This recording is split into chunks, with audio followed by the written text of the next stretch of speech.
Puntahan natin yung mga nanguhuli ng malalaking isda na dory fish dito sa Nangka, Marikina. Kapag mataas ang ilog, umaakit yung mga isda pa itaas papuntang Montalban, Rizal. At aabangan naman ng mga snagger. Sila yung mga nanguhuli na gumagamit ng hook pero walang pain. Tara panoorin natin. Mamimilita kayo, sir? Oo. Ayan, ready na si sir. Umpisa na kami.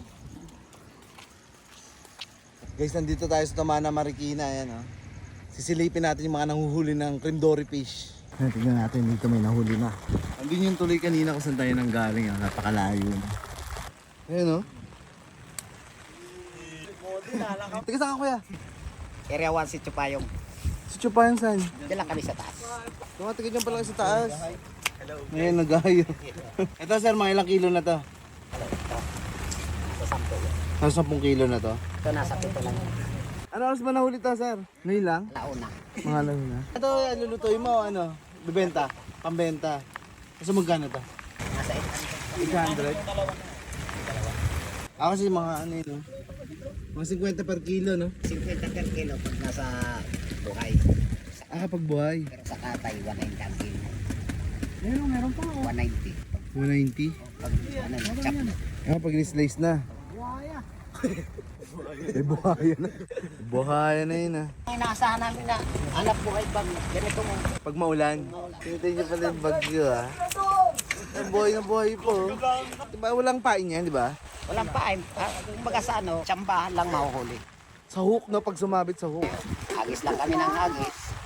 Pag talagang masintro siya, masabitan, okay. Ilang taon mo nang gagawa? 2 years pa lang. 2 years pa lang. May experience lang sa karagatan.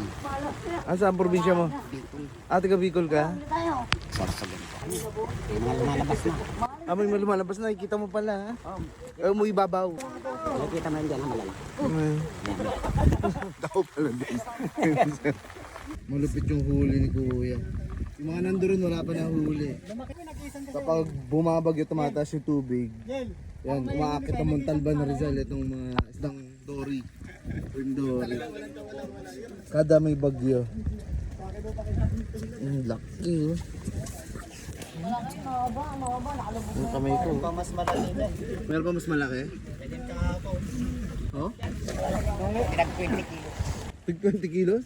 Grabe, no? Huli na ako niya, nakaraan pa rin. Nakahuli ka na ng ganun? Maraming kilos. Saan galing itong mga isdaan to, kuya? Malayang pinanggalingan ito sa Mga galing Laguna Lake? Laguna.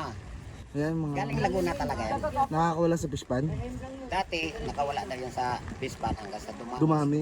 Nanganak sila nanganak doon. Pero talagang doon sila nakatira sa malalim na lugar, Laguna.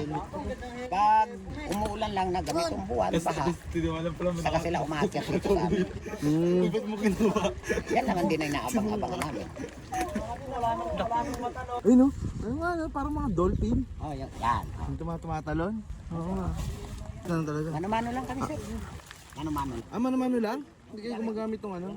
Ayun pala, Ganyan kasi pag yung mga Pilipino. Ako sanay sa may stick eh. Hindi ka sanay doon? Ang daragat ako pero walang gamit din na stick sa dagat.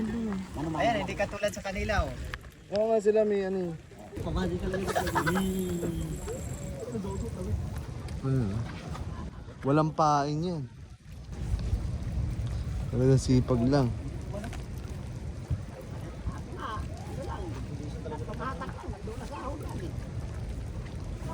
Naghahabulong pa nga eh. Pati anong hook mo, sir? Ang laki ng hook din, sir. Mayroon pang mas malaki dyan. Ganun mo, para mo. Mayroon pang mas malaki dyan. Ayan, Pang dagat na talaga, ano? Ang mga pating na.